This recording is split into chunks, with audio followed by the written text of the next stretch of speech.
My name's Heidi McDonald.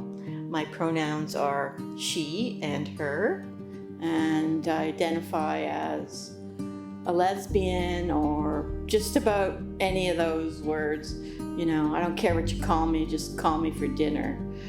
I'm a typical old dyke with a cat and an apartment full of books. I kind of have two sides of me, and you don't like me now, wait 5 minutes.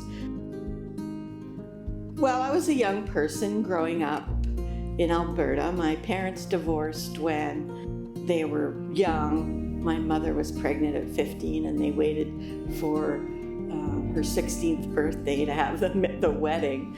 It was a beautiful childhood living in the prairies, but I really was, you know, living with my teenage parents in a trailer down by the river. When I came out at 13, it was scary, but also I was really happy that I'd figured it out, because I'd always had these crushes on girls.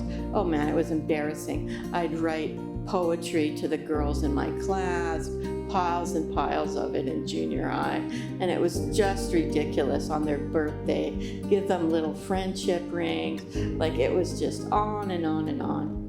And then when I got to high school, I had a really, really tough time. I was really, really isolated and had a crush on a girl, and she figured it out, and instead of telling me to go away, she had a guy beat me up at a party. You know, for queer people, the closet is the oppression.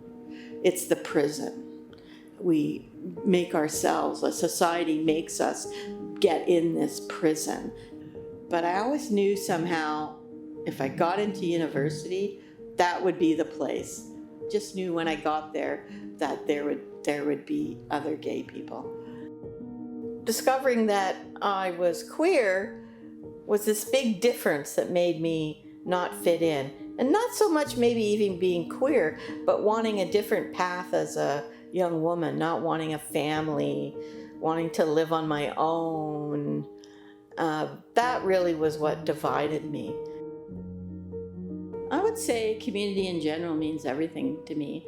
It really is, for me, the creation of family, and without a space that's safe and you feel wanted, you can't really develop as a person.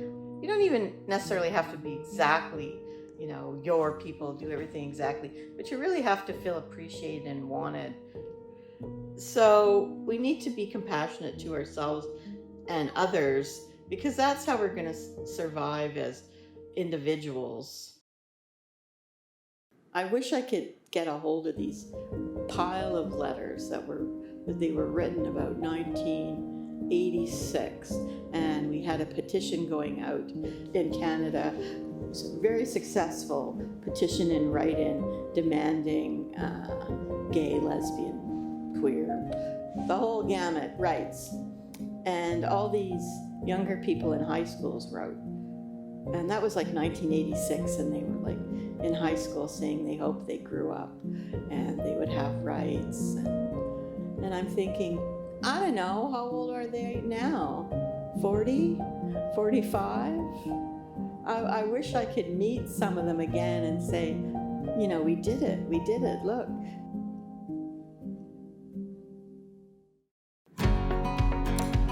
Well, I love women. I don't know why. I've always loved women.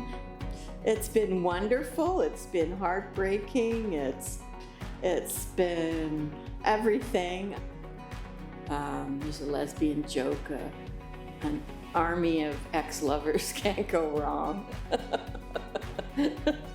So it wasn't, because the original quote was, an army of lovers can't go wrong, but we got a bit more realistic and changed it.